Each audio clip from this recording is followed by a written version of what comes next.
शरद पवार यांना पुण्याच्या ruby hall क्लिनिकमधून सध्या डिस्चार्ज मिळाला आहे। त्यांना थकवा वाटत असल्याने ते ॲडमिट होते, मात्र आता त्यांना डिस्चार्ज देण्यात आला। आपले प्रतिनिधी सागर आव्हाड आपल्यासोबत जोडले गेलेत। सागर, शरद पवारांना आता रुग्णालयातून डिस्चार्ज मिळाला आहे। अनेक आपण जर पाहिलं तर 4 दिवसाच्या विश्रांतीनंतर शरद पवार यांना घरी सोडलं जात आहे आणि हॉस्पिटलमधून आता डिस्चार्ज मिळत आहेत आणि ते पुण्यातील घरी विश्रांतीसाठी जाणार आहेत। आपण जर पाहिलं तर रविवारी त्यांना अस्वस्थ वाटू लागल्याने त्यांना उपचारासाठी पुण्यामध्ये रुबी हॉस्पिटलमध्ये दाखल करण्यात आलं होतं आणि यापूर्वीही त्यांना 9 तारखेला ऍडमिट केलं होतं। त्यावेळेस त्यांनी 4 दिवस विश्रांती जी आहे ती घेतलेली होती आणि पुन्हा रविवारी त्यांना अस्वस्थ वाटू लागल्याने रुबी हॉस्पिटलमध्ये ते दाखल झालेले होते। आता जर पाहिलं तर पवार साहेब आपल्या गाडीमध्ये बसताना पाहायला मिळत आहेत आणि या ठिकाणाहून ते घरी जे आहेत ते आता जाणार आहेत। आपण जर पाहिलं तर त्यांना अस्वस्थ वाटू लागलेलं होतं, त्यांना घशाचा त्रास जो आहे, श्वसनाचा त्रास जो आहे तो होत होता आणि आता त्यांची प्रकृती पूर्ण बरी झालेली असून त्यांना आता घरी सोडलं जात आहे। आपण जर पाहिलं तर त्यांच्यासोबत त्यांच्या पत्नी प्रतिभाताईच्या बरोबर त्यांची मित्र जी आहेत ती या ठिकाणी आलेले आपल्याला पाहायला मिळतात।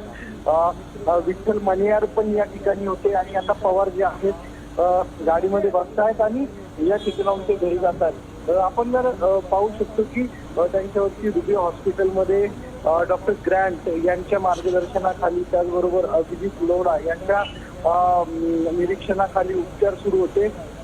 त्यांच्या चाचण्या ज्या आहेत त्या सर्व व्यवस्थित आलेल्या होत्या आणि त्यानंतर आता त्यांना या ठिकाणाहून डिस्चार्ज जो आहे तो देण्यात येतोय।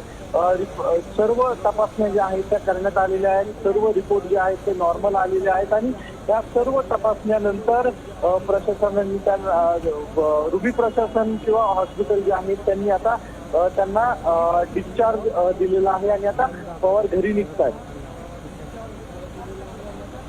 काही वेळापूर्वीच अशी माहिती मिळाली होती सागर की डॉक्टरांनी देखील त्यांची तब्येत एकदम ठणठणीत असल्याची माहिती दिली होती। आता त्यांना डिस्चार्ज दिलाय, तर पुढे आता काय प्रक्रिया असणार?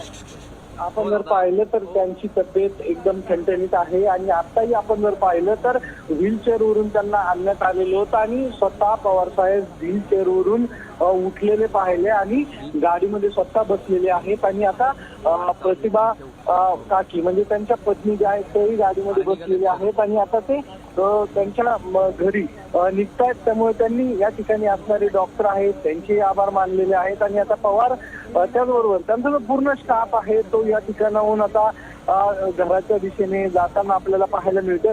त्यामुळे पुढील 2 दिवस पवार पुण्यामध्ये राहू शकतात, अन्यथा मुंबईला जाऊ शकतात। अजून त्यांचा पुढील दौरा जो आहे तो समजलेला नाही, मात्र डॉक्टरांनी त्यांना विश्रांतीचा सल्ला जो आहे तो दिलेला आहे आणि आता आपण जर पाहिलं तर पवार या ठिकाणाहून पूर्णतः घरी जात आहेत। पूर्ण तब्येत त्यांची बरी झालेली आहे आणि पवार साहेबांनी पूर्ण साहेबांना अभिवादन जे आहे ते केलेलं आहे, हात दाखवलेला आहे माध्यमांना आणि यानंतर पवार साहेब आता घरी जाताना आपल्याला पाहायला मिळतात। त्यांचे मित्र जे आहेत तेही या ठिकाणी आहेत, तेही माध्यमांशी बोलू शकतात। आपण त्यांच्याशी बोलण्याचा प्रयत्न जो आहे तो करणार आहोत। या ठिकाणी विठ्ठल मणियार आहेत, त्याचबरोबर शिर्के साहेब आहेत, आपणही त्यांच्याशी बोलण्याचा प्रयत्न करणार आहोत।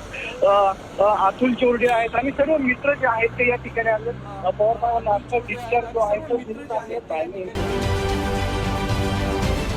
महाराष्ट्रातील सर्व बातम्यांचे विश्वासार्ह व्यासपीठ, सकाळच्या सर्व सोशल मीडिया प्लॅटफॉर्मला लाईक, फॉलो आणि सबस्क्राईब करा। तसंच सर्व नोटिफिकेशनसाठी बेल आयकॉन प्रेस करायला विसरू नका।